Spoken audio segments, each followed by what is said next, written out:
we the President, His Excellency John Dramani Mahama Nsanu bi odi tudwa womra Ghana nyina ene Christopher Ekabomum Thanksgiving and prayer session edema oman no ena odi ensemi edi atu edwam enso honum right mayanko na fe yanko yenra santehene tumfo abebiu ono so nanansa one World Bank campaign for Asia na odi ensem ahodo enso eto wonim se enei ebeye se obenya na oni womo ebeko benkromu na omaboa mane santeman empuntuo no etimi akoso yenkoti santehene nsama wodi etudwa no na yemra. And then it's developed to the World Bank here where we can then put it in fruition. It's been on the drawing board for some time, 2015 and all that. The bureaucracy is something that I don't like at all, you see. Sure. And therefore, we have to push it now. The population has increased very much. We have all these transport vehicles, different ones, all moving, fighting for space. Sure. And that doesn't help with the economic development of the city at all, because everybody is clamoring going to the center. The buses are, the trotro, all these things are there. And if you calculate in terms of how many hours are they cost to do business, sure, in terms of diesel, petrol, and all those things, you find that it's costing the economy so much that it's something that we may have to look at. And then the employment that it creates also, sure, in relation to having a rapid transportation. The 28-kilometer one from Ejusu down to a Buakwa section, for example, if we could have that rapid transport and the movement of goods, passengers and everything, sure, and then the ease with which we can do business together, it's something that we may have to look at seriously. I don't know what is the country director can tell. I don't know what has delayed this, but the project office, we should own it. It should be here. The project shouldn't be running from Accra when you have a project in Kumasi. The project unit should be here, and the project coordinator must also be resident here. Sure. So that at least the stakeholders, the district assemblies, that would be able to coordinate with them to know how it goes. So these are issues that I want us to look at properly to bring it to fruition. Because if we don't do that, I've always said that it takes time for the World Bank to take a decision. Bureaucracy, going to the desk of this one, approving and all that. But this one, we know the reason why we need that. Sure. Therefore, why can't we implement it? 2025 is about 10 years we've been talking about this. If we had done it earlier, it would have helped with the economy, it would have helped with employment. We have the available human resources. All these young ones are all university graduates and others here. Sure. We have the KNUST producing all these students and all those things. So, in terms of development, if we have the infrastructure, then everything will be fine. I cannot depend on the politicians for my development. I don't want to depend on them. So let's have a social contract and then we do it. Sure. So, President, so this is something that I want us to look closely and then do it. I don't know the team, but I want to meet the team after they've left so I know who are working on this rapid transport thing. Sure. So that we can take it up further. And then if I have to go to the Accra office for them to take you to Washington to defend, then we look at it and do it properly. Sure. President, I hope when you go back, you allocate some money for that, so we know, so the country director can do it for us. Sure. I thank you for this visit, but we continue further with others. Right. Sure. So we ohene santehene otumfo osetitu abebiu ena otise odi ensem ahodo tudwa mianko formal MC ma obwase ya yera Richard Ofori Achiman body enano memenda ewo democracy so ena ohente se enei wonim se abanya wobei ebebomoden na wahwe se enei womo ebeyi eye levies ahodo no de free levy be free honom betting tax be free covid tax be free emission tax be free nemom eye toll no eye road tolls no ebesan aba yenko team honorable Richard Ofori Achima Bodi nsama odi etudwa no cho enti e live ni afa nko parliament ene ko pass here ko parliament nti enya nkwa nchentwem let's say na mukano You better jina kwan church. Ghana is a country governed by law. Enti yabo finance minister di. Obe converting. Meboa. O converting ni You busa no questions. Yeah, the 2 minimum ni I can assure you e-levy between and then me show me the show transfer be am man go for taxes in kwame to me go for and cities ni tua ya betwam. Yeah, by yan case yan for tax bi ama and ya hye ho bo. There be. Nti e-levy ni de ebeko. COVID levy ebeko. Road toll ebeba. Okay. Road toll no ye de beba. But what them say ebeba efficiency bebem in net collection. It will come in an improved form. Okay. And some level of income ebeko into the road fund. But what the point there are a lot of people who need the tax bracket, artisans. A former MC Edema Obuase, Honorable P. Representatives of the youth, we seek to understand why the party lost, including but not limited to the following electoral issues. 1. Why Generation Z voters rejected us. 2. Why polling station executive failed to vote. 3. How government policies affected voter behavior. 4. The real reason for low voter turnout. 5. Any breakdown of relationship between the government and the party. Our findings look to only complement the party's efforts and provide broader insight to help rebuild the MPP stronger and more united. Signed, Ababi Okumi, and was signed. And I just say, we a young elephant study group, so almost so Abayan for choir. A party no efaswa a dincho set tini. Na almost say, and yes, bia. Wamo sebi ye nimtiade na emom wamo ede support obeka party no ede email akese tentente de ato ho se amanfo emfa wamo contribution mra kwan MPP faso a omulusu abano wesu na Young Elephant Study Group enso ede bi aba abeto so afa mienko ministerial reduction or ministries no ye reduce no na ho sensem we EI1 Executive Instrument 1, Civil Service Ministries Instrument 2025. In exercise of the power conferred on the President under Section 11.3 of the Civil Service Act 1993, PNDC Law 327, this instrument is made this 9th day of January 2025. Ministries of the Civil Service. 1.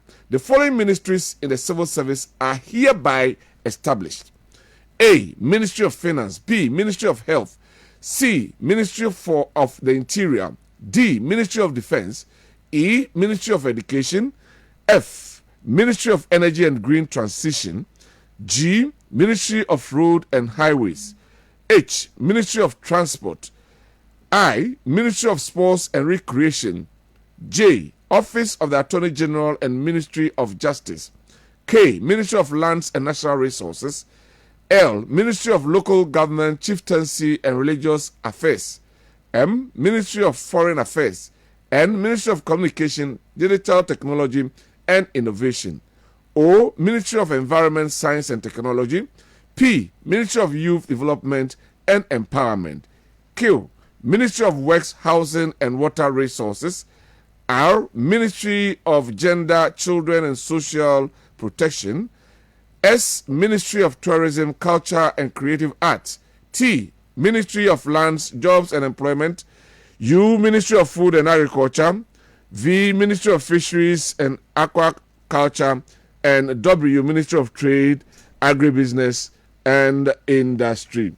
Now, Dr. Christopher Ampadu, a political analyst, on also a honafi yankohwe the Trade Ministry no on also an opinion ewo ho na afei yenka eho ensem ewo hanom say. Now, good morning. Good morning. Nyame adomo na wo so Adom tie to ho ye pa. Ye de nyame ase pa. Yeka Dr. Christopher Ampadu, a political analyst. Na yenhwe enei aban ministries ya what is so first na 30 say about 23. I mean your initial opinions about the stepper government and I say President Atiki. Yo me da say really. Me take it for you answer.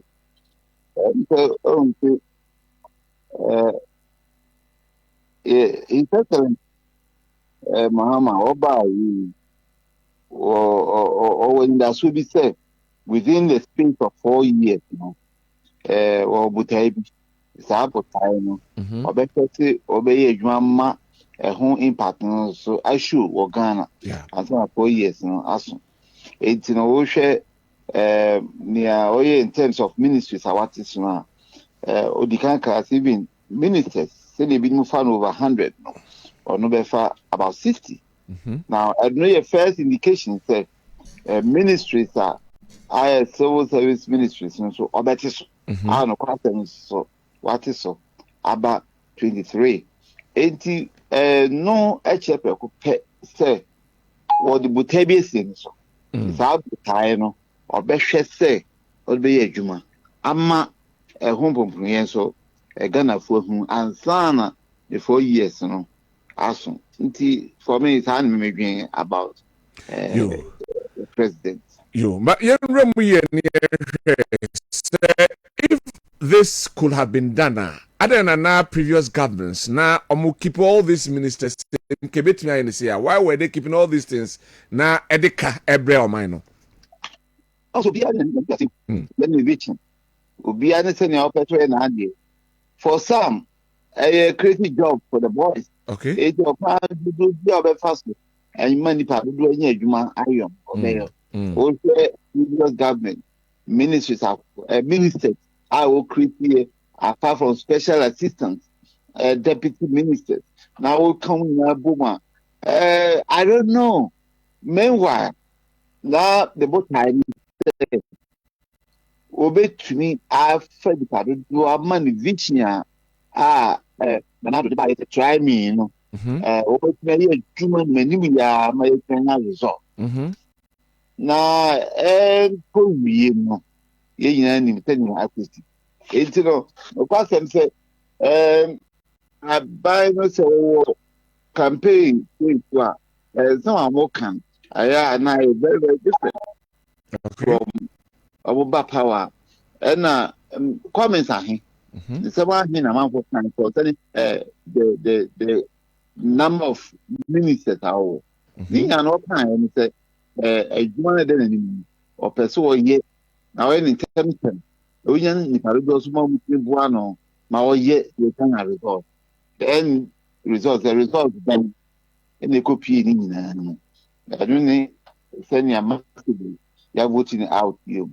And you know, we are no about why president? We do pass on to move pass. Time also 8 years. Just 4 years. It will say, open the and yeah, there's a cancel. Now, I can say, every time we come to time as a 2 year. Now, I'm gonna for able to massively now will be to one result. Begins okay after Tobia was at now. It dance this time the old President Muhammad new new President Muhammad was he getting say for baby before begins say name a sha no both time so focus now we're determined say obey. Based on these same things, my young friend from the nationalistic view, say Ghana first, Yamfa Ghana, and can't we have maybe an entrenched something about restricting every government or every president to a specific ministerial and I said ministries. Call countries yesterday be on my be about 20, 23 BP, but they are progressing. Can't we get something like that? Looking at Ghana, and I said Bibinti. I'll see Jana said the tea. That's it. What was the episode? And also come and was say constitutional amendments and last reviews, where you name so far, you ever call constitutional reviewer or come with them. But every cost and entrenched in the constitution as a some mass in your opinion. It's been done in na fe ma Ghana ye first we adi mu or a governance mu a ka ebe boy papa you know me one thing, President Mahama, executive surveillance or very constitutional review. Yeah, be any the type of review. Meanwhile, there have been a lot of proposals already. Yeah, interested. Apart from say ministries, or to me specifically, to actually a number of ministries. Say for that matter, the number of ministers also we can appoint to now president to be a man to be appointed, especially for me, because say we can appoint the chief justice, and I say IGP, and I say commander in chief. There is very auditor general, very, very sensitive position. Entry key positions, you mean independent, and some of my Ghana, the mom, some president, and almost political party. You be free now. I'm Ghana agenda, no. And say, when here, yeah, so that they are, position via, and say, a president appointed one, or I don't know, say, the other please, name of my Ghana, who is name. With the political constitutional amendment or review, ABS anyway will be taken into consideration. Ghana because ABBA near your my one eye political. Political where any idea who favor the president now, the political party, and I say, Nico Wabam. And our person presume it's always I'm not Ghana. I do not know they are doing they saying so I see a chair near yeah, she say gradually Mahama Bay, the marketing the best started to one. There are people who have out of opinion say even with the 23-year bakery, be a man ka you bet me amaji. For example, your Ministry of Roads and Highways, any Ministry of Transport. That is our people's opinion. Now, for your Ministry of Food and Agriculture, Ministry of Fisheries and Aquaculture. Minim opinions because in the constitution, SHS and 19 cabinet ministers and yenya minim opinion about yabese ebi ohonoma ebi astem gebet me e dia bomo amana ya. No ya adwen pa me so kra bi bu na o hwe sa ministry ya wa boss ya e che say some of us they almost do the same thing. I don't know separating no na I don't know if something went into it. Minister of Roads and Highways, have a Minister of Transport. First, one ministry. It's the fact that run money in a year. I didn't think time with the any. I don't know, maybe the same person. Okay. Now I am marking, but I say, very terms of reducing ministries here. These are ministries we can easily merge. Okay. Agriculture and then fisheries this thing. Because first, thing now to be one ministry. Why not? But again, political party be a winner. One more this will be our more to make some indelible impact in a particular area. Okay. ABA and Namanya now you say Saturday come as my gradually, such Yemen will be taken into consideration. Now, with time, no much I'm imagining ministers are reducing, ministers are reducing. For my Ghana, NIPA are more efficient because the more ministers and ministers, they're more inefficient because we knew our way over, and I will be a boss. Instead of saying, someone, now boss, I didn't. And I could really be more. Juma, I saw and someone shares in general. Now I could be able to think with time. This is a good start. This is a good start. Okay. With time, I know that more will be done. One other ministry, maybe say a Ministry of Youth Development and Empowerment. Kanaran Kewo, Ministry of Youth and Sports. Now, sports no a detached from the youth. Say I in youth development and empowerment. Your candid opinion kakran so ewo hono no. Oh, see, you can't use to say globally, especially in Africa. Youth issues are quite big because the African population, youth population, are quite they form, greater part of the population in Africa. I could hear say youth, over here special attention. And now you can't of mind development and our mind cost to us. Every faculty no age and youth so. From this, maybe who say yes, sports with him, but at the same time, youth development and empowerment, HCBB, a failure, attention, in some just sports, and as youth, they are not just available for sports. They as I say, develop to a level up. You can't see you from there. The leaders, future leaders, they can take the mantle, they can run institutions, they can run government, they can run everything. It does not complicate. It takes a time to which me a yamre, a titi woman, a develop woman. Now, empower woman. So then, Ombenya Drew, now regime say, you bet me.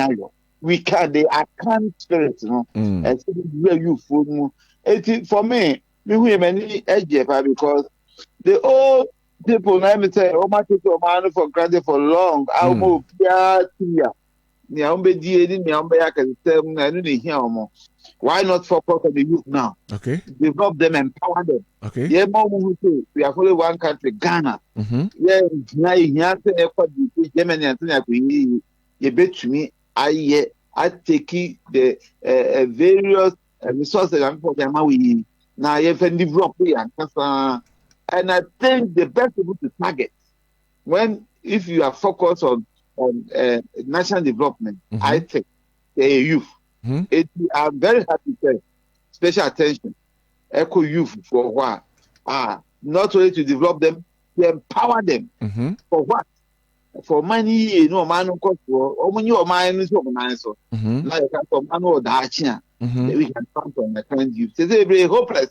Every beauty of crowd which they be. Yeah. The big Ghana had the don't do a desert, let me excuse so bad, almost for later, and there's will be any more.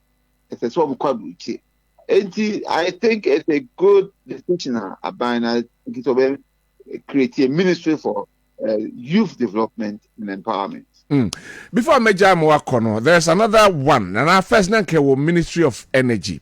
They say you're the green transition. Ababeka home. I was here also kakra.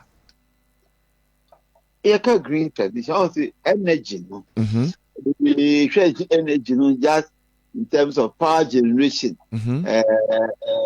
Energy, Kania, na Sabia.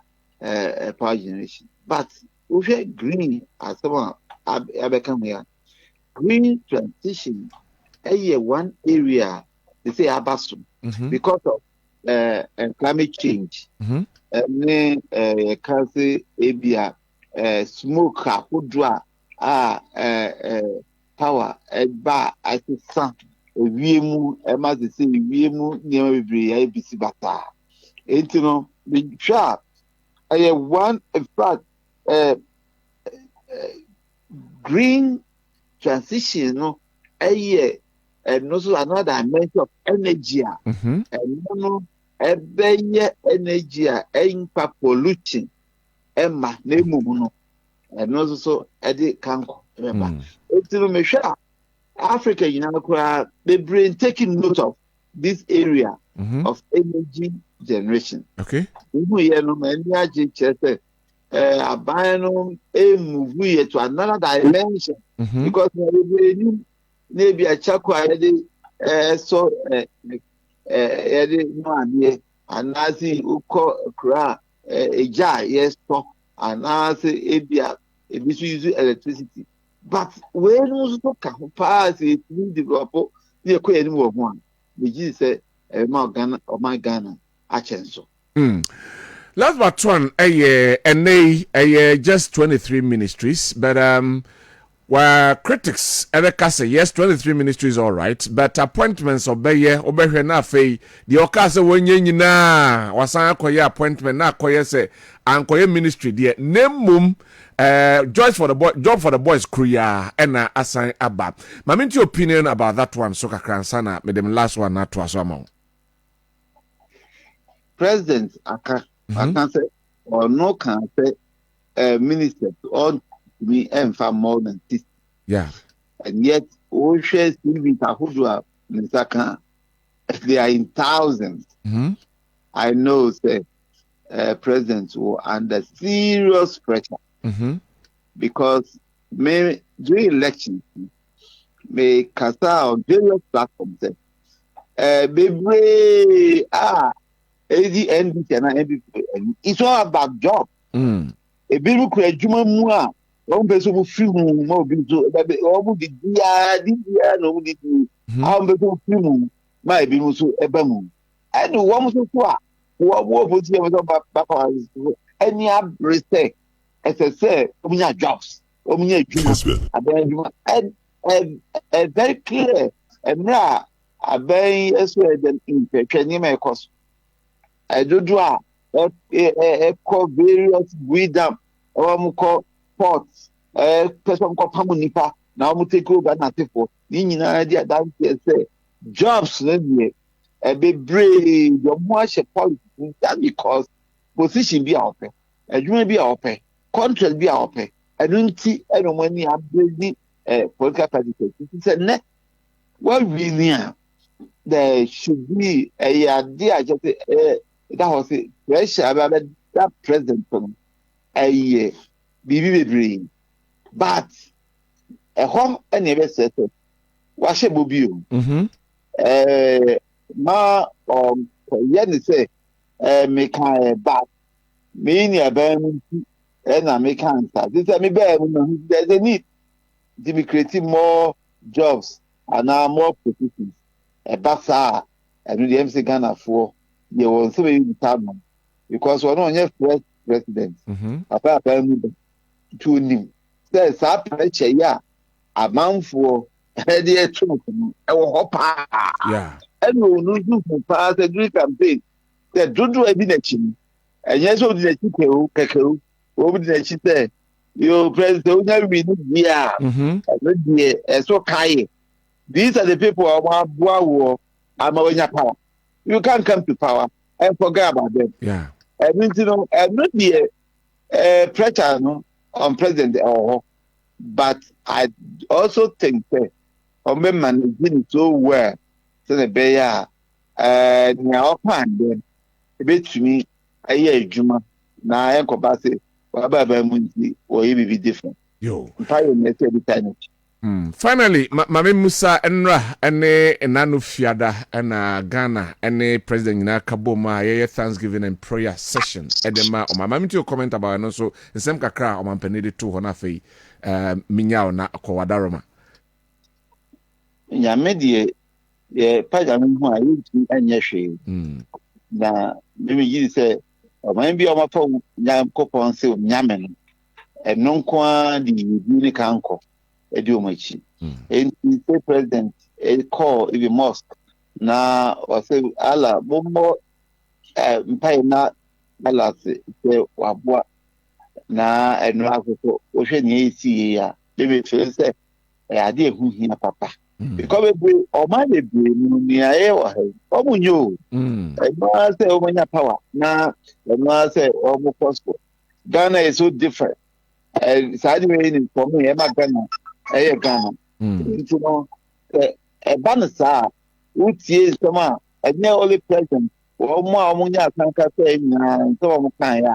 It doesn't say, you Namibia, you say, or next will be young coupon one.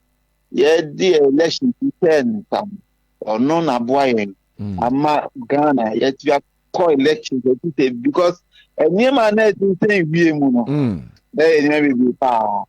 Now say years you na Yankopon as a ye. The beginning say, the papa, the Ghana, you are as yet to the be idea in come for a man Yankopon. Dr. Christopher Padu, Kessben Media, Edasi, and Anopay. Yada CP, we a Dr. Christopher Padu, political analyst, and Yanikudin come extensively. And the turn. Mamenko Wofa Kofi Apia Honafe. Nafe Yanko and Semino Enyina Yending Kumona. Ya come say Dr. Frank Amanko Hene ba NDC mu asantemantem ha wono edimutitima pa ba be kansa na fe yedi nkomono. Na ono na echochofo edema the National Democratic Congress ewo asantemantem ha. Ono beba na yedi nkomo ba wafa Kofi Apia ewo ho ensam no doso meja no na se wakana baby wo ho na sa ye ya na madowuram wafa ministerial affairs ministerial affairs trimming of the ministry so no eno eho ensem ewo ho afi ye behwe otumfo ensem a wakan ye na yahwe a national Thanksgiving and prayers and Thanksgiving and also course from Friday no bazuban sema ono so di tudwa and no Saturday ni nyina e wo hono ma ye bedi eho enkomofa na mintiwe that's it ministries asoye no ayate so free 30 eduasa yaba eduonu miensa no ne kwa so cutting down the size of government ni bit me ayen sa hona sha safe ofani bit me ayen oh it ain't possible nti adanantina ya na omo eye sa because yenim say cost cost meaning say President Akufo-Addo bae no o ka say obete so but be increase no in the first term and no chere say obeso ye niema na niema nti we increase no second term obete so kakra and President Mahama eba o ka say obete so aba 60 baba omi akra de o ka say obete 50 nti yebetumi aye sa adentina ya na ye no sa because se ka say in a hurry se we betumi aye dia adentina stay yetimi aye is it not job for the boys hono na de akowie no the campaign to get you elected as president to awobo na you say mampani no anya dwuma keto o say campaign last year we dey different cry omo chiche omumu in groups be group be nine as enum we mo nam ha no na we mo nam o say na ye ka we mo call ya na we see we aba na ye photo man fi wi a one o dibo bi enye obi a chiri for boom. That is what the problem is. Okay. Oh yeah, ni panati true a. What do you make so bo so onko deputy minister? Onko ye be a board member be na say bibisa. Do you have a lot of people to say thank you? Oh ni pebra we catch am say bidamwase. It dey honema or ya mo ya appointment na say there be. Even if to the detriment of the nation, also ye thank you no. Impossible quit your mind. And the oya could do baby. That for who say oh, they say there at least ubia ye kakra. Okay. Jafe there menye niema kakra. And that was the one by 123 or so. Yeah. The first term, no, yeah. Second term by 85 or 86. Yeah. And Dr. Baumiaka saw the 50. What to be ama. Your mama saw the about 60. Yeah. So we are the critically. They say ministry number 23. Yeah. The ministry be akra ba minister and a deputy a say 46. Yes. Remember see original minister 16. Yeah. Yes, said the be kan okra still be say 60 no. Yeah. 80 Joyce ba mutare chere say nye ministry be a the here deputy. Okay. 80 in this instant 23 no. Yes be on my mom deputy. Be on my be on kwa. E be a tourism creative and be a bakope. Okay. And I be as gender be a back so ministry ni bo size no so ministry bo agencies e was here no only the idea some no no so ministry say be a ministry of education ministry of energy ministry of health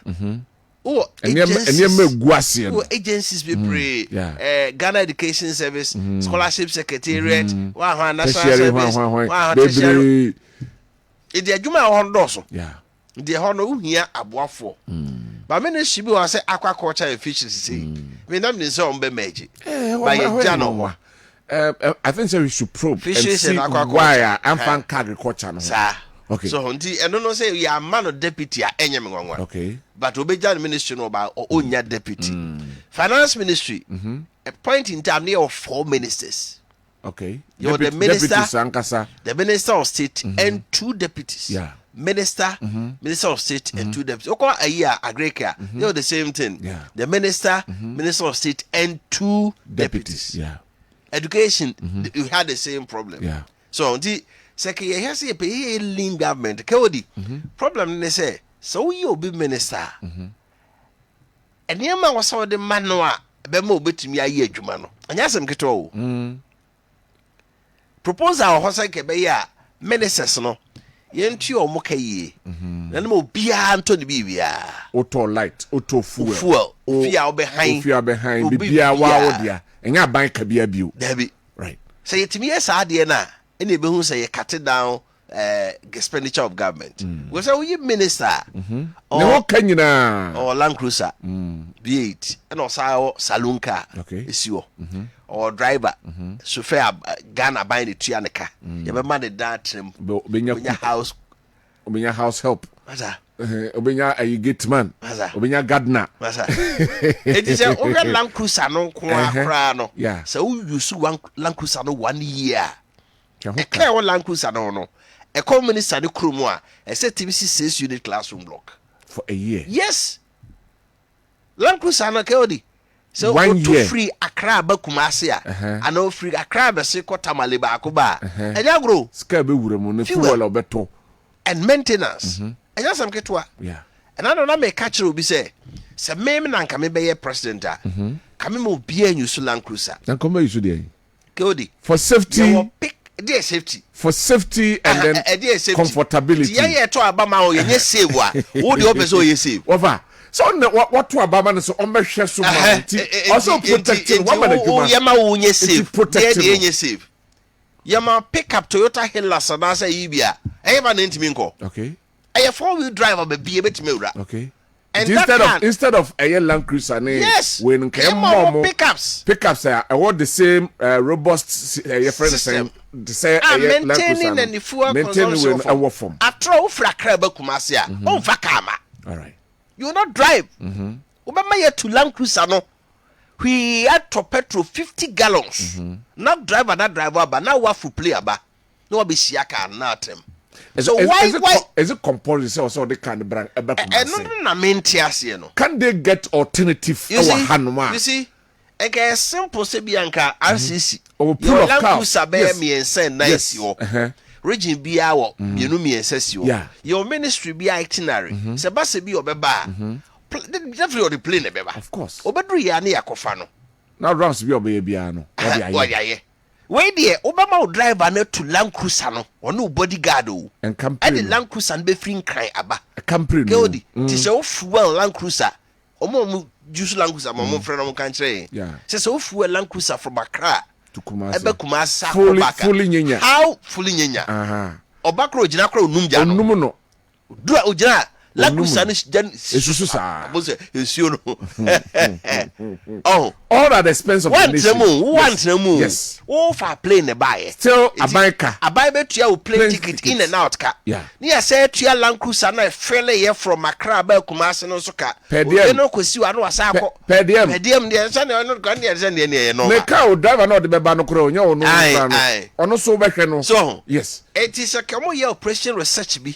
And dey yes ade na nke bi a region bi a Land Cruiser ba mi ensesi wa. Ka fuel na ye dey drive from Accra to Kumasi aba no. Obedru Ashanti Rogia. Baby a okwa Ashanti Rogia hebia no. Land Cruiser is be a quarter of that amount to krana de ayese dwumadie no. So yes. Etika Toyota Hilux ene Nissan Navara ne de Kantanka mu ye. Your nice pickups are. You went to my yes adwuma no. They are cutting down costs. Yeah. Say your administration so on a year. But the year heard they say yenkonya special assistance. Personal assistance. That is how it is going to work. See, me but yenko to the former president. Or say obe disappointed amount for bebre. But there are other appointments that are also there. Obe timidi amount for ashisho. Kodi. Ministerial ne de emba. So say ministry and the me say definitely on trust system no. But I heard the other appointments. Say be ayen koka say say minister year 1, deputy year 1 you know, maybe a special assistants be mienza. Yeah. So ka special assistants no almost entitlement omu specs bomua. And the same minister pepe. That's right. And did we go or did we come? The question say by. So it's a cut it down there and cut it down. From there we go Jubilee House and our Flagstaff House. The team back one Ghana party me no Obiaba power said you see the seat of government. And this is friend of Flagstaff House. Na MBP power friend. Ne ya ne di na be Flagstaff House. Na be Jubilee. Power na sada na ya na say Jubilee House. Also because o man yare a also boa. E di keke. Yentimi ya be say ye fe di nto. E honso omo ebebo omudin ama omo akọ. It came to a point in time near we nipa 1,000 plus 1,800 omo ye djuma wo Jubilee House. Yes. Now here omo keti omo gia. Omo say school na akọ no o say wadaje keke. Ako school enya professorship for chade lecture but obi ono mo tum say we na sebe on more brand new baby by your bone din so onko ye adwuma say wo Jubilee House no aketu e de ma no enya agro it nye ministry honko an ye kate ade no nye say kate no ministry ne de akwahye baby we should see the lean government in all aspects ye be ye program one sometimes to see who land cruiser be 20 nessa so convoy my mom Professor Atamils of blessed memory abaso. Atamils in mampeni ehun say ono no time okọ baby a obon se bia Land Cruiser na car ba ko timo no na police for car na motorcade ka ho. Asa. Keodi ko London ko hwe. Prime Minister ko parliament a ono ne car na otimo no. E na police car ba ko di nanimu a omo light nsi eso yi. Omo ko na car Morrison ni won asefo no. Morrison yeah. Yes. Oko Netherlands or the bicycle. E na eko parliament. Yeah. Amana munye save a say ne nyina na enye save mai so that say obi nya totwe na be amafo ho nkyere wo okay so nti say de wo hwe the size of no na me ne obi di nkomo na me ka kire say wo pa akokọ hwefu ala yakraba Ghana na hwe de yakraba Ghana no half and a government use from ministries, departments and agencies. Ni nyina de 200,000 barrels of oil bagana half a 100,000 echo aban. At the expense of the nation. Yeah. Na half waka na ye to tuaka. Na de tua omo de no omo use no free no. Nti ka metwase of metwase ye mubumi ye na amamfo ntiase. Metwase ye senkafu na neifu gallon eye be 60 cedis. Nkanda normal second ka senka 30 cedis. Senka 30 cedis. Because you tua double. Yes. Go fu and eba no efa eco ministries department and agencies wo a baby our power party nipa bi tibi tu ne car call RCC okọ ina akọ fele no ordinam no de nam no de na ban na aba yeah when na ya de ade ho yeah so entrepreneur so say ye transfer say there be yentimi ntoa so nchekere o man nko sa ese ye kate niema bi down ke odi ko ba bi na problem bi e kro bi wa. It will take something very, very small to solve that problem. And so, so, near what dear been so this can be out to Mr. D. We party. Who knew so messy priorities? How manage you fear no? How says Scarday? Wow, private business no bria. How says Scar? But government a better party no be adient no. A bar, yet me jigums idea. Some ministers in the air. Then we have other appointments no. Near say Honsono or make you near maso. Some penny cover beer, say Thanksgiving or my Muslim, the or my Christopher dear. If you was asking yes, Cassa near the year, and in your eye somewhere they you don't know it now. Yeah, this is a band Dania. We more be able to over Timunsem. So here over the weekend, Nancy Binam from him say regional coordinating council, presidential villa, baby, see Mamma Penis or Bob Betra, and the regional minister, Diano, or presidential villa, no, a foot chest at the iron crown, ye knew Suda for the period of bare 8 years, no, or Mampeni by near Hona not here. Regional minister, so near Hona non sort here. Of course, on no residents are a bay that area, but presidential villa and this regional chairman, Coco, you know, a dana fua than it, and we have to go and renovate it. Yeah. And it's good. And why is it? Abasika. On waste na make no said the identity.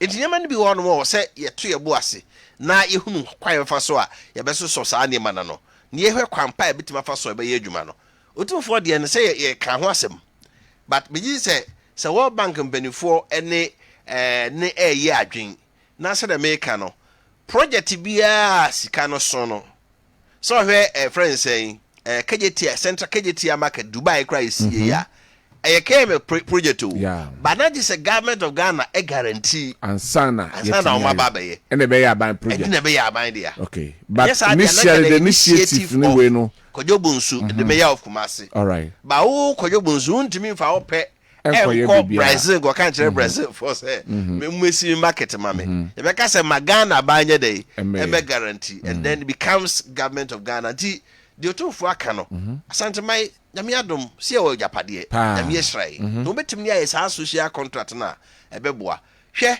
se military ruler biaba na awadwen paye from a benevolent dictators okay so person ye adwuma o contempa why say no kono why didn't no contempa say o person become literally o person ye adwuma so no na de nya so obeboa ma country na timi akona didn't na contem didn't na de na contem of an edition chimuye broadcast bia okay say no enkosia na okay call parliament ye ko be tender na public procurement authority na hwan ono na ye na ade sa nie ma no na ba de eche okay di ono oba no obokroma no sa de we nya no answer wa order yoko ya no one ne ya transema on pe contractor mra no nkoye any 1 week 2 see ye oh eno na ma na no tu for ka say bureaucracy no doso no e bia da ho 10 years ye yes that was a rapid transport system mo akọ baby a urban city bia no ye was a system no ho se be ya obetimi ya den akọ vision ya musukro akọkọ but yeah hey feature hey how they are doing it how can't we have a similar one here kwa obetimi be a 10 minutes etwa no obetimi be 2-3 hours dedim akra de ye no o ma ya ma anye ye ma ayayolo bus ni na egu ai dey say so these are some of the things I'm going to say so man ko ya ke odun so ko di traffic mu 2-3 hours productivity and how nim say Neil obi o ko adwuma no pa of a bintwa no adano amakon run about to asanwase friends pay or honum of amaka just me di 3 hours obejedi what they say 3 hours Aswase pay all from Amekum runabout to Aswasi pay all ubedi 3 Friday na Friday Friday day em fa ho 3 hours Friday day unim say me kon kan kamadu Friday day unim tra Friday day unim dey fa sa kan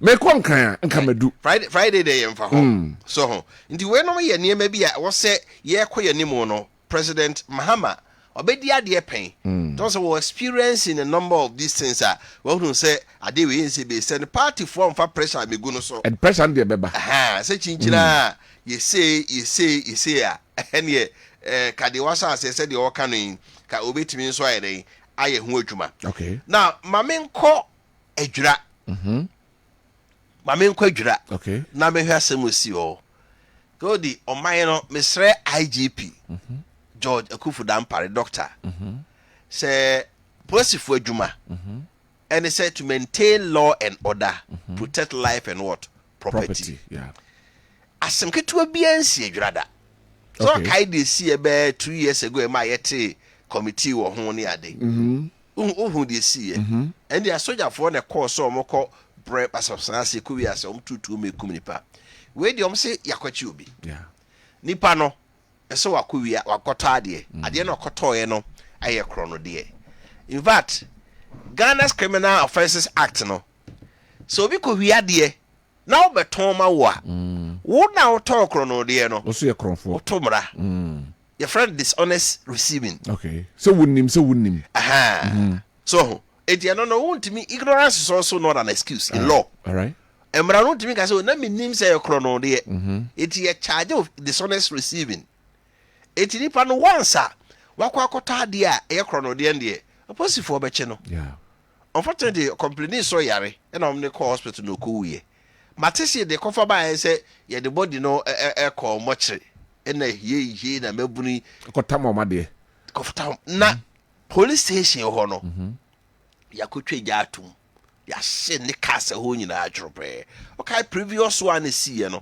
and a man penfo hu say there be say police command na je orders every Kumasi from here to Adwira no muwa they say was Ashanti Regional Police Command ya chemiensa so ye wo what do you call it bekwai ene wo Kumasi ne wo Zitman so ene hon ya pagya Adwira no ko division say be ya ombenya enough resource na response bi aba ometuma dey I tell ometuma anya ho hwe ya she police station no ashika or records kran ya ne hadwen o ma she records wo nyina and just say as a Adwira ho no de so your post ni kra de do call wa hwe ya na usuru na usuru right because previous one na hospital kra doctors ne kra nya asem ka so ko bodies na yemfa mom no eno so kra ko nya asem ho ti megidi se wo se Adwira ho no sa area ho no ye hwe kwampa ye de won be fa so because niema mebru no bufu a omoye wo ho no what in your estimation what can be done e dey na betimi aye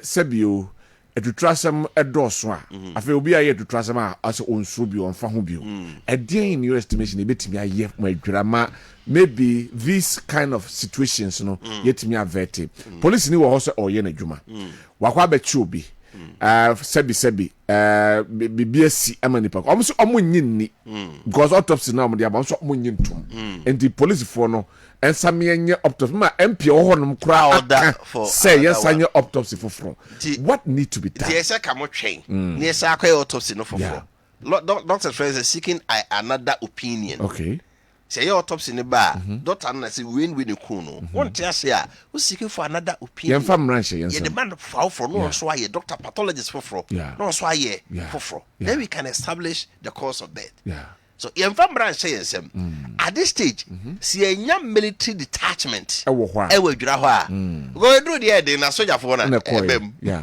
what I say it has become as a stationed military detachment in case of we be they try to avert the situation yes Northern command na wo Kumasi ha no o see enya military detachment Adwira or mampong all right finfin ho baby okay and not there it will take just 5 minutes 2 minutes for them to get there all right as opposed for the no matter how I say no I'm familiar with them and we are about to throw na no ya baby on almost say position na position for baby yeah so omni tete afie so wo oya e be catch you say o say oye no ma ho na me catch na mo yes ade ne say se wo ti krom na unhu aposifo so mfa so a e da asem beto wo no e na abehu se aposifo no omobo ye nyina ye nkwa ne eja pade ho ban eti omo yes ade ma no hwe se ade bi wo no mo a yenye ne saa na omo anto omo ase na da bia taka da last time they see a soldier for ko boat to ekum nipa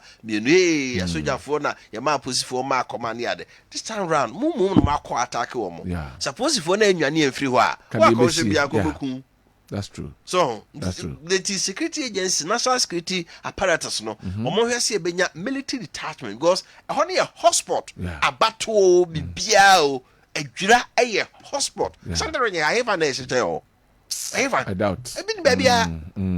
So, the honor the intina, see who say do dear. There are other hospitals, but you are the hospital, yes. So, other than who says, I tell you, honor, ye must soldier for detachment, me me hokakra, the BBS or Matimi estimate, because soldier for Contemac, they could have abated this a jar or more editor, a so, Kinzuba, former MC or Boase, Waka e levy, betting tax snake COVID-19 tax no also president can say tax no dey obey free but for now dey obe rationalize no why so your government income and expenditure na aban no so your budget na say yakose IMF for ase Ato Forson cross oba o sa akosiki assistance view it wo ko IMF a omo kire o say maximize income and reduce what expenditure it wo ko kire omo say major tax way na me ka bomu a be ma misika sei de momo de na mo de be ma me de ka ho a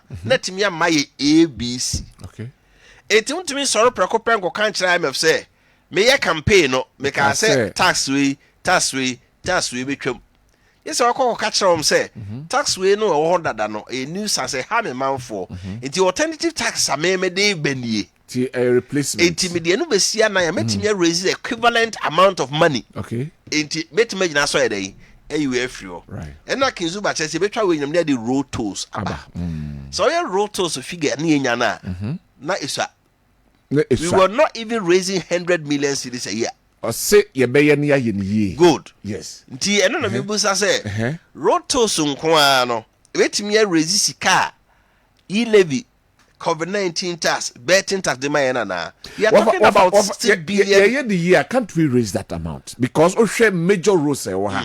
Kane na me free Kumasi Kosunyane. Me timi kan as many as be the oho or kind so. But size canning in ano. Na ekwe. It was given a 78 million cedis. Nekwe. Rotos organ and because can be a between bia ni echi. Me say Rotos organ and na my 78 million cedis. Can if before baby. Because say Sunyane Kumasi ni Sunyane kwine to be able to give her that amount. No, Rotos near Geo, but he can't so. But for sakiti no cry casa a trim every day. And I'm say records or trace and my 78 million cedis. Anyway. And on a bad justification trace. Germany had koji Libya. You live in my billions. It was a lazy man's approach. I didn't know me through. A lazy man's approach. Baba I was here who say okay vehicles to do away meme once or more ya check a car so a bit my risk because previous figure on the other cardia and the roto sun qua ain't me my SS can why penno. Yes, I buy a pair alternatives a day at the car Now they say I dear back question I'm just a Ghana. They say roto so which my own said this year. He said I remember contract you. Aye.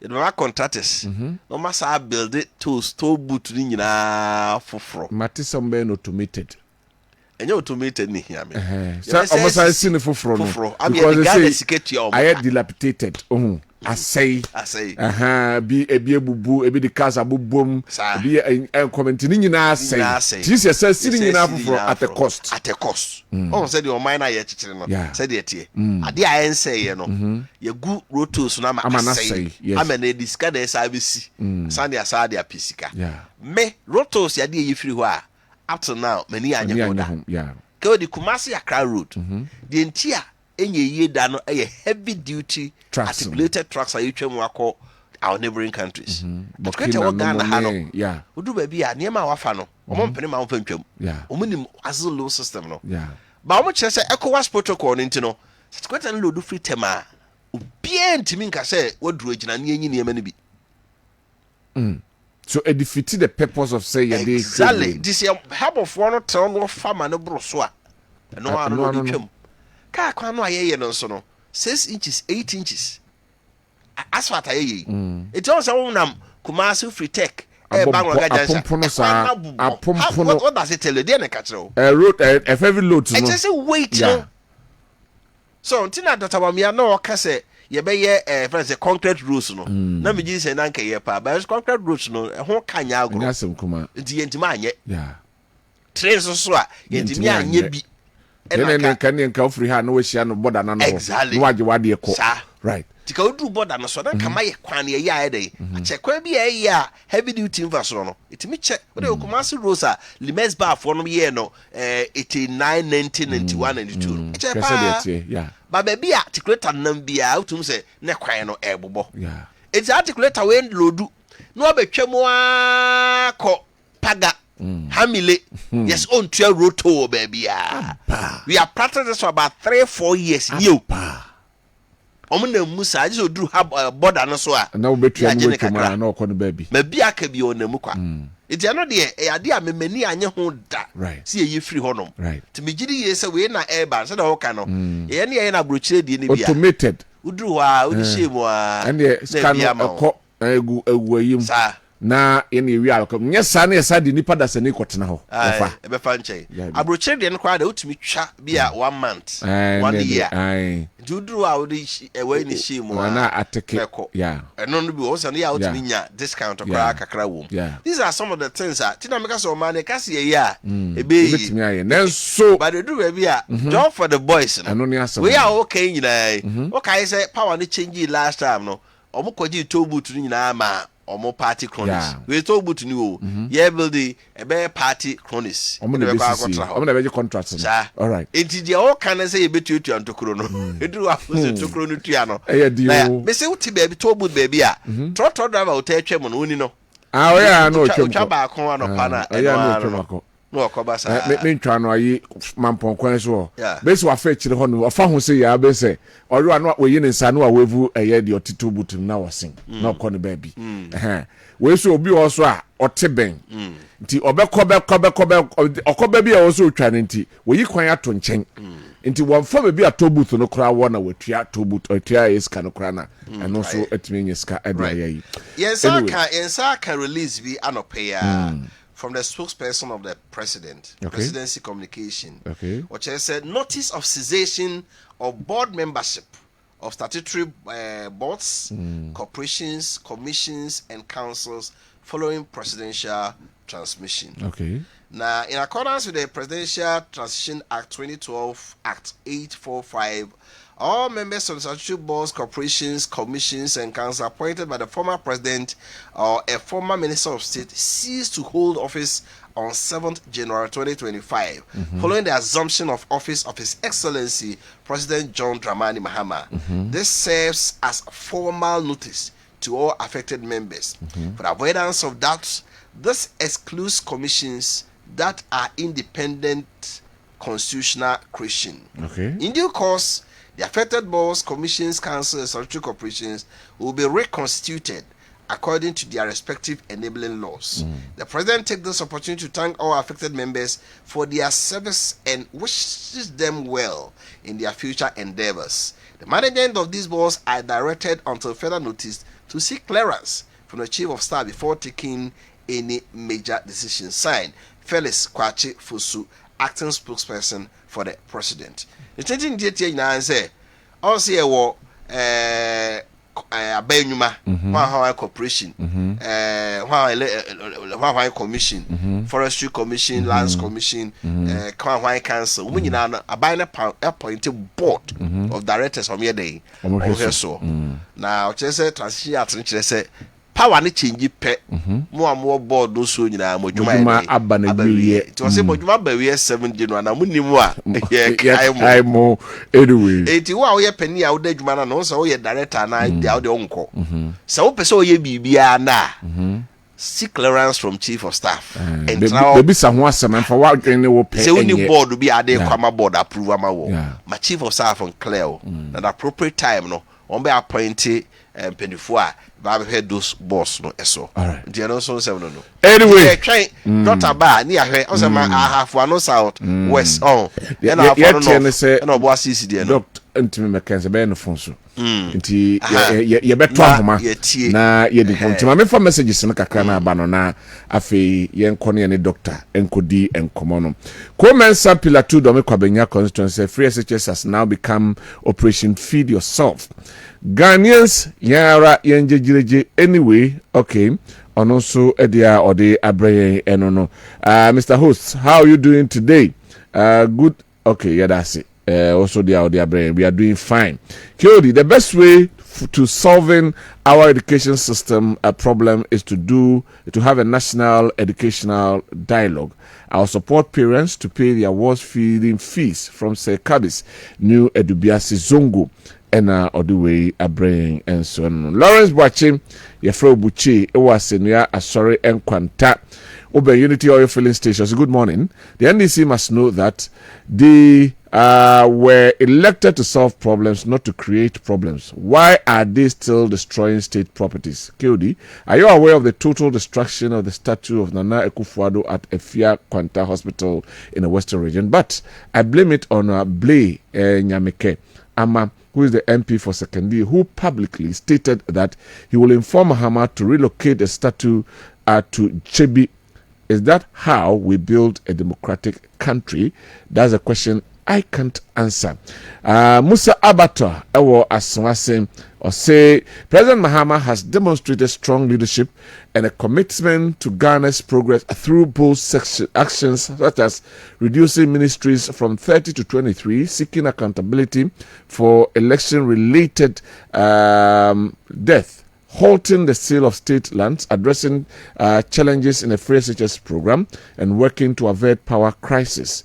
These steps, alongside efforts to reduce pilgrimage fees and promote transparency, reflect his dedication to resetting Ghana's path and improving the lives of Ghanaians. All right. Also, Ode Abraham, we say my name is Ochre Peter Ochre. Want to okay. Anyway, I think it's spiritual. Nana Wonkwaso, I'll plead with you not to allow any government appointee or MP who does not contribute to the healing of the Komfo project to enter Mensia again. From Prince. Hey, on so and so, a whole lot of atrocities, looting, burning of public institutions, gunshots. These are pressing issues which must be dealt with. The venue must be changed for the National Cathedral must be built at the outskirts of the town, and the area will surely expand. Okay, one for Wooding and for Amma. But Tony enemy who and so ewa ha ono so dia ode abrɛ ne anopɛ and so eno right na ɛho ensensem and so eno right enti yabakɔ na fe enche ne Dr. Frank Amwakohene ono echochofo adema the National Democratic Congress NDC bansa na obebalo ke odi National Cathedral here okay so ne ka wasam bitase no you may have your acquisition very for. I'll say if possible. I'll say I'm trans no more. But what from your muso, National Cathedral, yeah, a man penny, dada, a yes, a will see, yeah, went to me and see. Bible, our reflection of Bible move. We say, David, Nayan, just obey us already dying. Eddie, a man, young pony, young was there be. Oh, haunting. What can talk about it? Into Banaba. Solomon ba no obesi baba no na choose society David has started. Okay. Also the cathedral no na appeal court judges ne ade omo adan o ha ye kan ni nyina gu yo and na you amana na ye shase so far you say about $58 million, whether true or not, we don't know. Okay. To relocate here so that na you bugu ye what happens to that? Anyway, ya kwa amano so na ye ne Dr. Frank Amwakohene, Ashanti Regional Secretary for the NDC, akwa akodi enkomo. Doc, good morning. Good morning.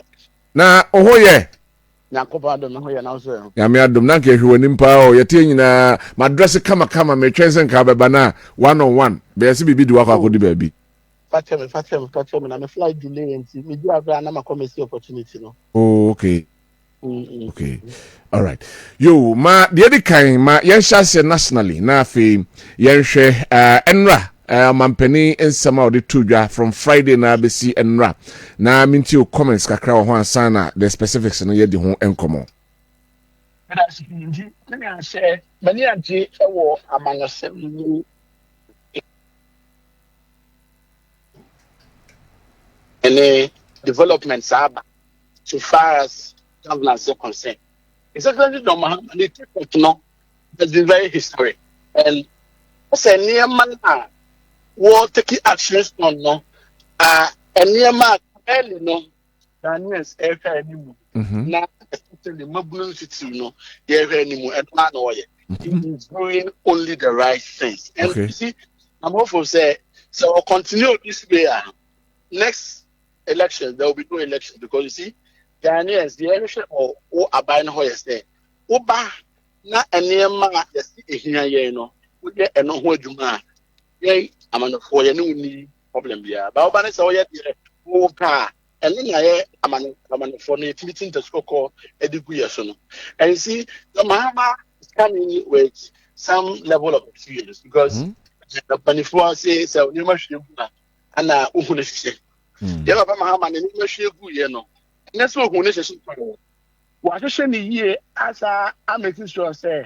enema na ma ne hwegu ye nsa ne ma no o ma ne hwegu bio. Okay. The Ghana for here ye bebre say ye betumi make sure say ye betone it down on corruption.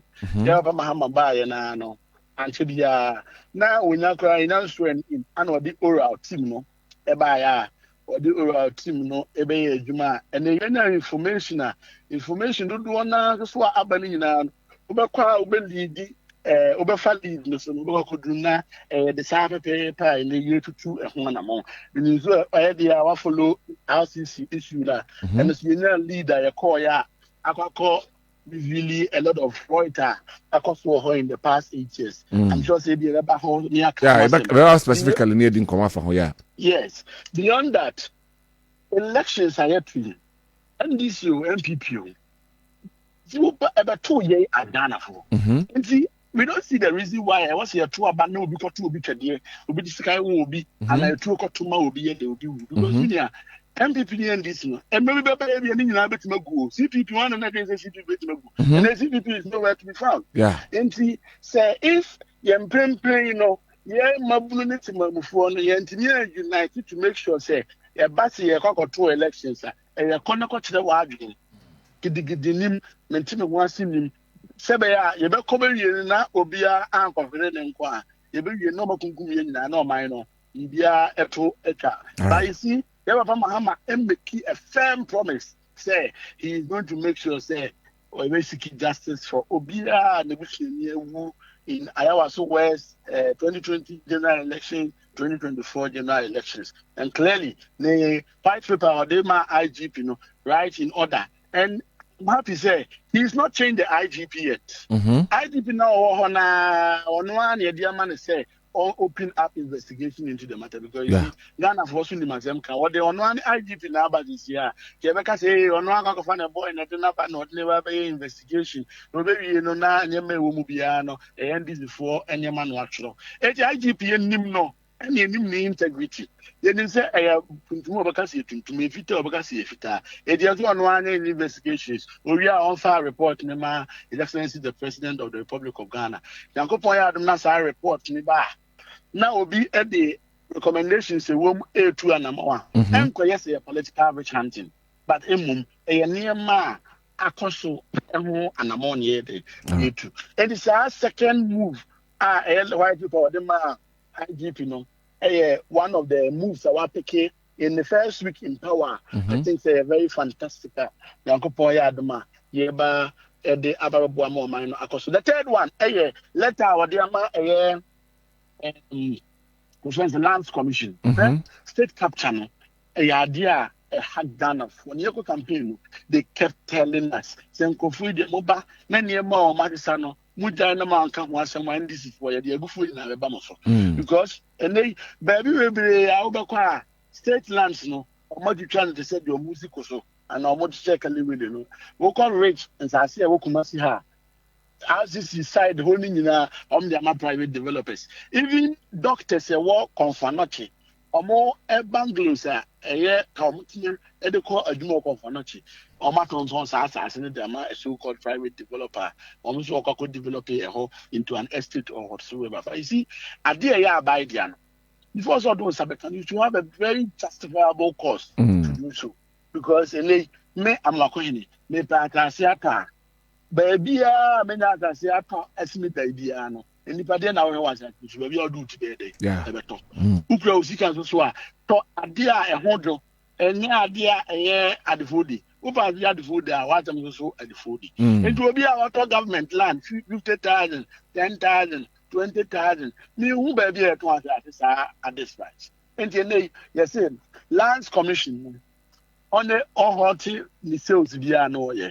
Now on reporting in a comprehensive manner, Emma President of the Republic of Ghana, state of government lands, don't know my tongue, and all that. And I'm very happy about the Excellency John Mahama. Once you want to change the Lands Commission boss, we're now appointing new one. Wow, just so now if I will report today.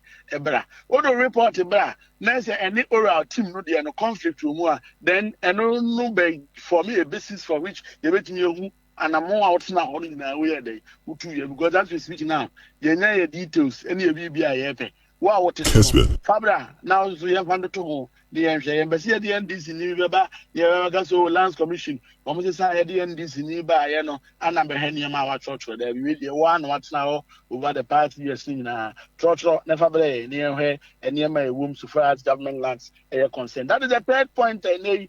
Am I any journey and that's what say Papa just let John the man Mahama and they what me Abua Amania Koso. Then you are no Muslim for and they have a Mahama ban Now, never be the cost of doing the campaign. And this year, strong base here, Muslim community. And then before target here, non compare somebody, Dr. Baumia, every weekend.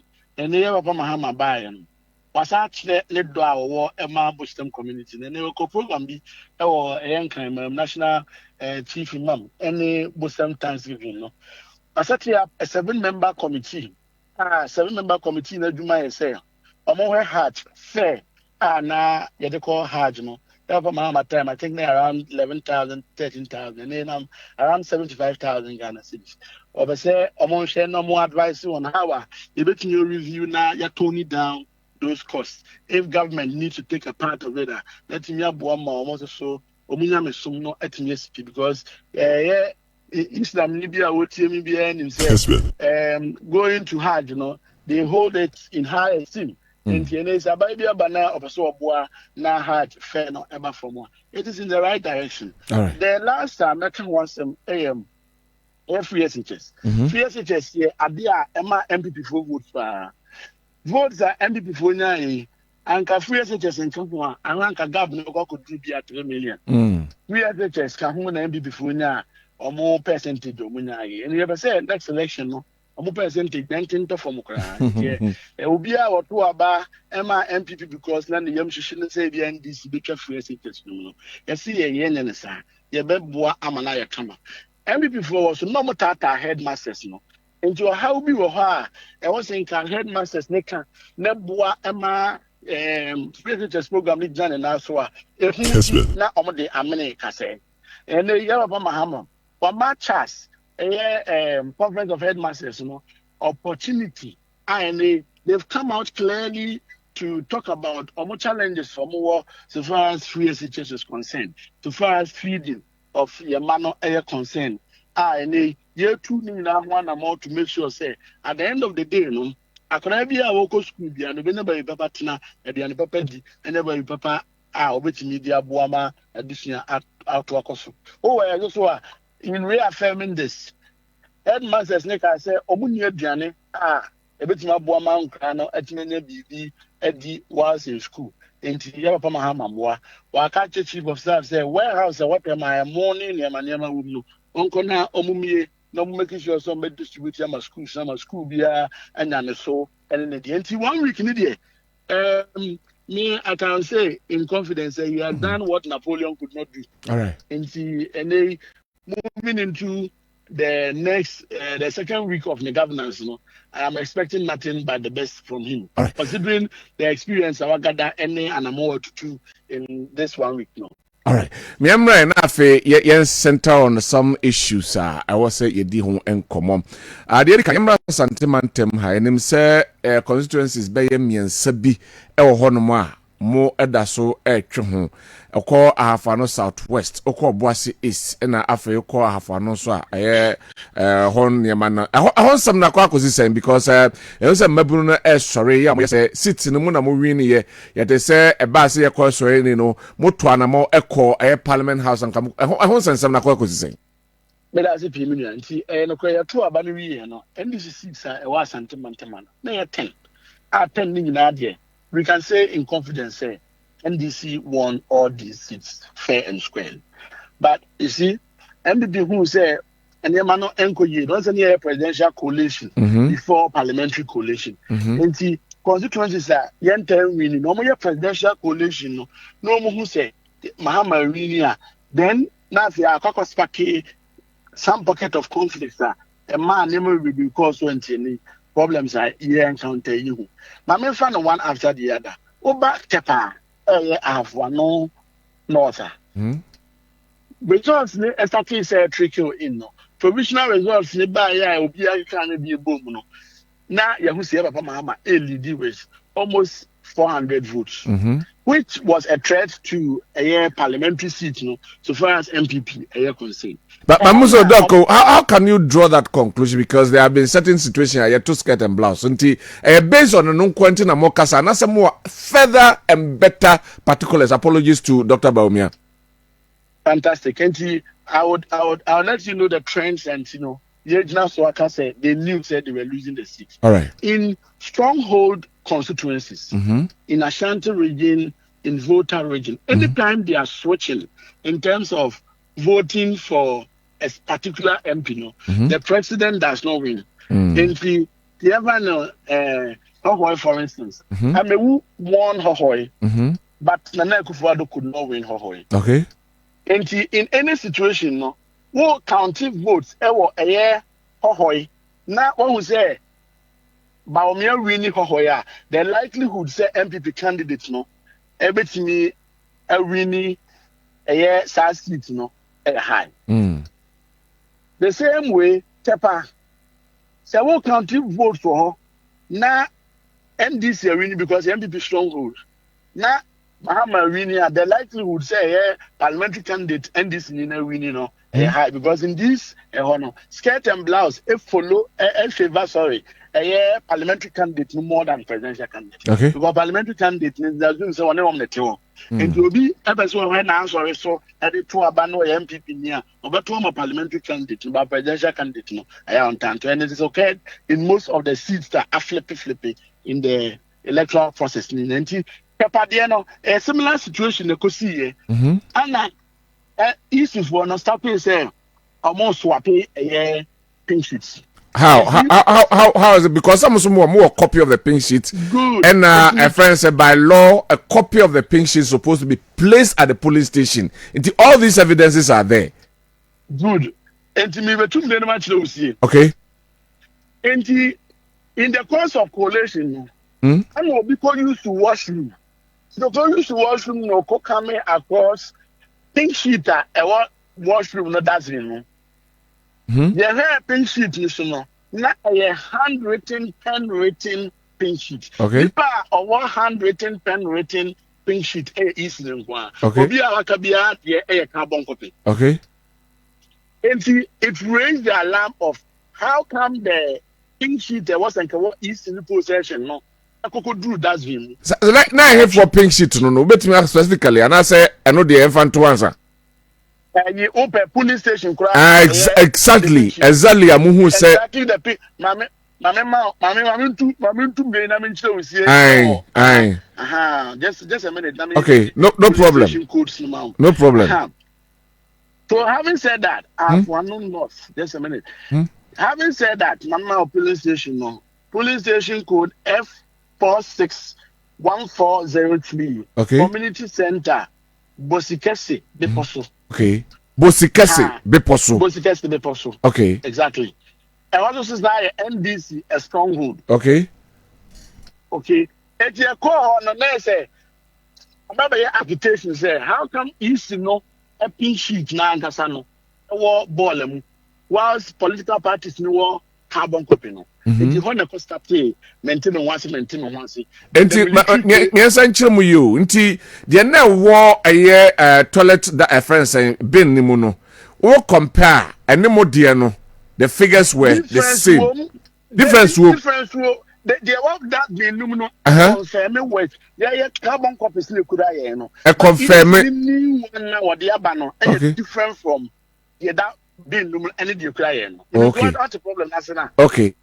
Meaning said they are not at that being different from what the EC presented. Yes, sir. EC was presenting. Okay. And at the end of that being a collaborative resource carbon copy. Okay. Okay. Problem now. Matu was yes. A honor maintain what in the shares here. And I get the EC no. And police so that for room near the Adana say giddy na near man be say Enti ehono wadarmo whatever they pasted a polling station no how was that one also because they did not post pink sheets at the polling station. That is one of the major problems they working with the competencies of the EC. Okay Because if they had posted a copy at the polling station and you can easily refer to those results they are posting. All right Good. Now fast forward from there no Obia Daniel free collation room no uteni na isi madam no aho beprenti wojani phone e wo ho yo wojani phone wo ho na boys no ko fire no unfortunately say one MPP candidate na etwem pana chat ni bibia wo a opa me send copies di amount okay It's one. What it means is say, if now wants to acquire referee, no, she is in bed with the MPP candidate. All That right. definitely cannot be fair. Okay. Conflict of interest. Conflict of interest. Yes. Okay. And you see, all these issues, we are raising it in the petition and work on to. So they are court to be a clear mindset. If they are taking a decision on AR for non-voter, they have a clear guideline of the TKSA decision. All right. Now, moving from there, now, pink sheets are saying both political parties, including EC4 pink sheets, are saying, and I can say that on authority. And if you want to do any coalition whatsoever, you should do the coalition based on pink sheets available. Then, baby, our pink sheets in available. No, we build a consensus to find out whether we want to rerun those polling stations because they'll be a bit more affected results, no, or anti affected results. No. All right. If you see any declaration on the 9th, you see no Babante because for not presidential figures, no, they could not find the pink sheets into over presidential results of Maakye for not encounter. Into a quite bad easy first one day or mutimikosha baby without inviting the EC and the NDC say Omakwa could declare Obi as MP elect for not. Meaning when the declaration was being done, no more representatives were not there. They did not, unless they become invited, they did not invite us. They did not invite us. Now, I don't know, more share high because and some for the injunction, not the folk two, because a yakwetia, injunction kotoso. I know more trying mana kwa gazette in nan sana more raise all these concerns. Now, it's on the of injunction. Yeah, quarters no. I was there myself. I was serving injunction. I see. Yes, I could serve injunction. Our parliament on the night or the eve of seat, 7th January, no, in MPC, no, and my clerk of parliament copy. And so swimming Aquatia, MPA, or no crown of court, no, I hear in the presence of both parties, and that to almost no. Aquatia MP no so crack or swear in our parliament. So that should tell you how lawless the state is turning into a journey.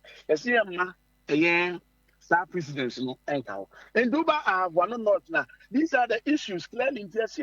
You cannot. I could tell the other day, oh yeah, make us a president so because Oko a year I sing Northwa Sana NDC for so year and that's a year 2020 no so man is swear in. What is the difference? And yes, the difference here, sir. Oh, that's a question, dear. Now, to say. I have one on also, dear. Okay. As an injunction without parties, I argue on case. Yeah. Oh, party by who didn't argue case, not dead. When I say a car smooth granting injunction in the absence of other parties. It's a similar issue with I have one on not any assin not. Okay. But I could tell the other day, our court, our moody as seminar.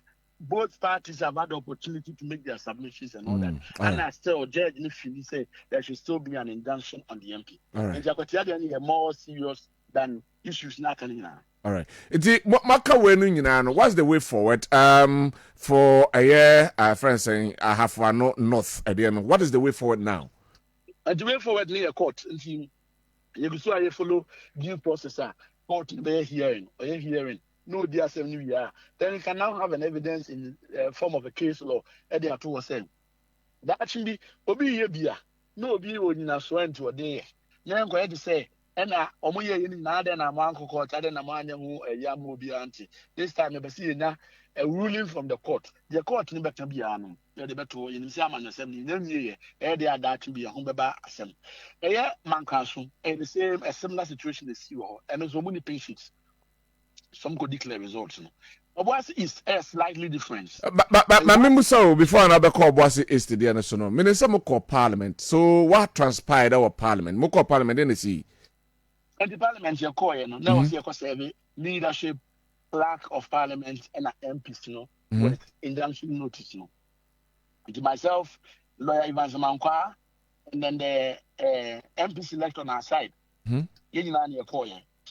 And your call, we serve all of them, including the clerk of parliament. The serving Omurian now, or what you say, because the speaker, he done something to force and all that, they will have to notify the MPs for the MPs to take a decision, say whether they will go ahead and swear in or later on go and face contempt of court, or they want to recuse themselves and then go and battle the court issues. Because there's been an instance of the articles in there, and they want to follow the same tangent. In the end, injunction notice whatsoever now, but that is what they want to let us know. It should be on record saying Kessben. they have been served. Initially, Clerk of Parliament and an service of notice. And I must bring this out. And I didn't look who should for almost 15 minutes. A man who say he is there to serve the people of Ghana.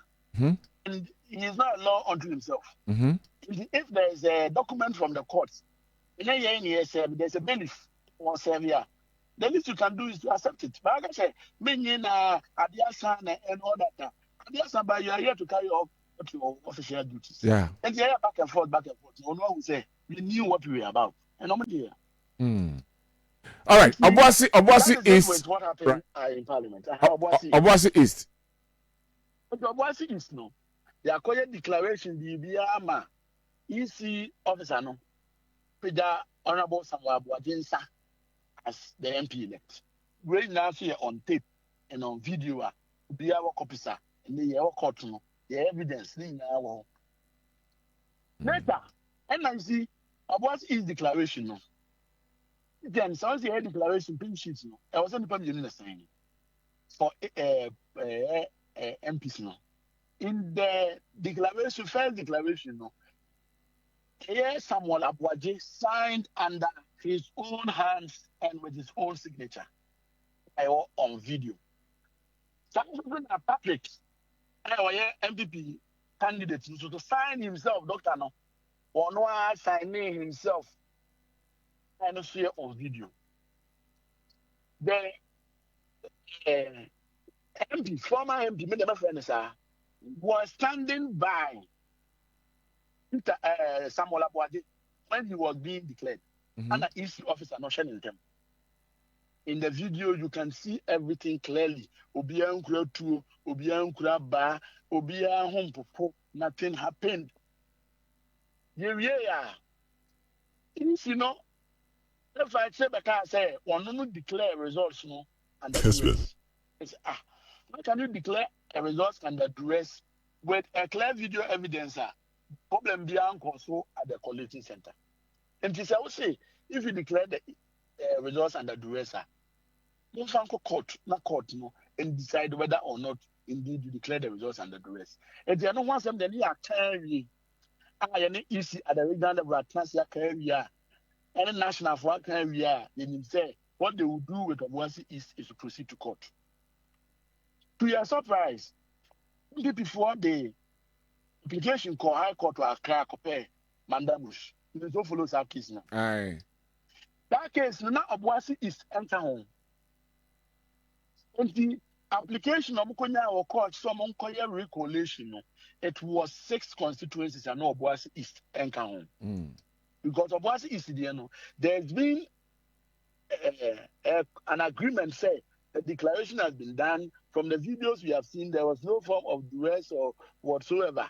And if party been tested from Monko Court, no man for Obuasi is anchor home. Court ne grantee Mandamush no. Court ne grantee Mandamush no. Now if you want to Obuasi is at the room about a recollation of Obuasi is. And do Supreme Court case no Obuasi is in count. Where arguments of course of Supreme Court in the Obuasi East in town because there's never been a ruling on Obuasi East to even raise it at the level of the Supreme Court. And you say, one, the EC cannot do double declaration of independent of parliamentary candidates as MPs elect, and especially do so in the second mega. There was no recourse to the candidates or the political party involved. They never served as an invitation whatsoever or a notice. So I'm going to read declaration of Obuasi East constituency. You cannot do this. You're not allowed unto your own self. Yes, we will not also take the law into our hands. And some will court and injunction. and yes, survey or parliament now was is the account. It was is the no. That is the difference when it comes to a near my course. So any have one no forms so dear no and near my course. So we are going to leave it as it is. We are going to pursue it to the meaningful conclusion. Afe miamra the takeover hodwa ekoso estitro yenhwe asante memu hadie no na it looks as if say when government takes change of government bape then omo mudi achie no takes the law into their own hands and do what is untoward. Similar things are going on in Ashanti region. And Amodian they are different. Oh, then they are different. What different? How different is Momodian? Because I mean, who part of the or your BB at the side? Because I got the police commander say, BB record to Serbia, they should make sure say, and man will take its own course. MPP, Diano, oh, yeah. There were instances a police for coach, known MPP Delta Force members, as I'm not court, are in the presence of the judge, no, or more the tax, Sakoyi, and Kofoni free court. I don't know if you remember those cases, sir. It's MPP Diano. It was on record, say this person, that person, this person, that person, known MPP before, and an ASI. In this case of the whatever takeover, me who will be a police watch will be. And as will be, I can say. And what went on our stadium, Meka Babayara Sports Stadium? What exactly happened? And a man moved to an among a cohon. Babayara Sports Stadium. What report we had yesterday, they were moving items out of the stadium, and government properties were being mishandled by the officers. It's a so made normal for a directive on how to run the place. They took matters into their own hands. No more. We've noticed the Ghana police say they have every responsibility to make sure say and near by near mano nipa bako emetin tam enfanko. I catch a police will say so man to me more and near man who buy ye are citizens, if a bonny man who buy. Yen Tnasin Kama to say their course were houses, your mobile area, but proof near air conditioning, furniture, TV, need be free one. And they are who the course you know. Yes, at Nasi. Now, you swear president in no. They are Tnasia Manco for Sunny free stadium near NSC, norm the call. Now, if you Ghana probably say, and now I'm more power. And then I'm no. So if the police fail to protect lives and properties, they have every right to make sure say they will keep the place calm and make sure say BBI intact until an NSA boss is appointed and then the items are handed over to them. A similar issue like the fertilizers. Fertilizers, but be our Santa region, warehouse, be planting for food and job fertilizers. CC. And also the same thing, Ghana police say they have that ultimate responsibility. Offensive friends, the commander on Monabaso. Every see our offensive commander and near money in the call. Your friend is saying police station will keep in under lock and key to make sure say there's a new government and a new directive to fire fertilizer issues they are concerned. Areas we by normal percent common check fertilizer no without recourse to the laws governing Ministry of Food and Agriculture. Yeah, can see and just fertilizers no do na lock here. You need say when an investigation is launched into the process, you be who will be anything wrong so far as the process is concerned. Police if no failing to protect lives and properties no. Protecting lives and properties. And that was I know more stadium. So stadium we went to protect properties. Yes, that was the intention. All right. But I'm told there was some heated exchange whatsoever. But whatever it is no, it meant say that was needed to make sure the situation was brought under control. And clearly, after that, the BBI restored. And Obia Rishimu say, and Yamma by Nemano, Obia and Basa. And we are hopeful say, the Bacon say, I said the Bear. So, who honor I had a buying your mansion, sir. Now, by a change, and some goofy, they are buying your man, no before the battles for family. May I share the last one, a presidential lodge visit now? Now, what can be a Mokoy? What is the state of the facility now? It is a presidential lodge near RCC there. In a very sorry state, and I say so without apology whatsoever, because at the end of the day, no, a whole space I was saying, it's like a flat staff house at the end. What was the whole friend? I was saying, a year bas and Timantema. Yeah, also your seat of government, and you know, in any case, if Ghana and Asantimantema, baby, or was a way far. Nana Otunfo say to Okokua, say to Abebu. Anka, the hopefully wa, Anka, never in our think RCC there, and create a very fantastic place, a wood, which means the Ampa, as Antimai, you are doing. And in so doing, you see, Miano of Akofo, on the see presidential villa. Eti enye say ebi kura na NDC na ye na ebia 1% betinum and our beliefs in 2% betinum. Of akofo na ye nti you MPP and yes our presidential villain.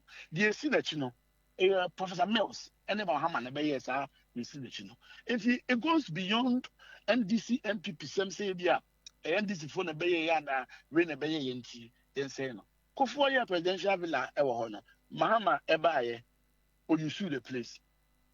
In 2012 to 2016, anytime we were at Central Region, no, a honor or lodge. The regional ministers, the Yapa Mahama name also see you know. On one more soon may you sue a call you sue some of support you see it's an nephew you sue a Kopuku you sue. All these former ministers have used the place. Current president. No, sorry, president in 2012, 2016, in space. So I'm making this case, said the Obia dream on anchor to say, oh, Abia, a new project, a man commissioner, and I say, Obia Antinamuda, and it's me, yes, and they be a space and comfort Namuda. And you see, in 2016, we handed over the space to the MPP without blemish. And that is expected with every transition. Oh, where Kufuado, oh, yeah, dear, Flagstaff House, the state will be tea and making sure that it is in a good state. Or can hand over the His Excellency John Dramani Mahama. Effect. It can regional minister or as Antimanteman. It's same is expected of you, say, and can also some car this. Can regional minister, yeah, appointing you, can also be to the Nako, no hand over a regional minister resident, German say, Waba to us, baby, I was Robertina in the Woka, and Mura at the Wafa. That is one. Meanwhile, in a space like this, there are gardeners, there are employers, workers, they are employed about to keep the place, to water the grass and make sure say the door and make sure say be okay. If you want to know. If one neck, why is the money so you have 3 or more car to go in the past 8 years? There's also you know furniture, air condition, even impact any mattress. I was enter president Bao that's so no matter in this room. Omuye na so in Nadia, a system for one new burglar proof. There was a glass more honor, a window or to me na videos, I'm sure someone who yeah, constantly and person and quite about Conacra, so and this is for now, Mujani person and this central for Koya. And then you may even at 8 p.m. Where's a city TV, no more harm, so carry live footages from a site home. And the LA RCC there, a rehearsal Maokoa. In fact, media say, and you see, a building there 5 no. Mean a mudia would be. And you see, say, and this is Aka see the scare quacko me and my Ghana for the Akos one, the scare quacko. And before me, one more. It be on the Babon saying, no, and I'm normal Cassan, and this is for no moody as and see you. The possession to my Ghana for whom will be able to say, I'm by the minister, but no, ni baby, I am before night.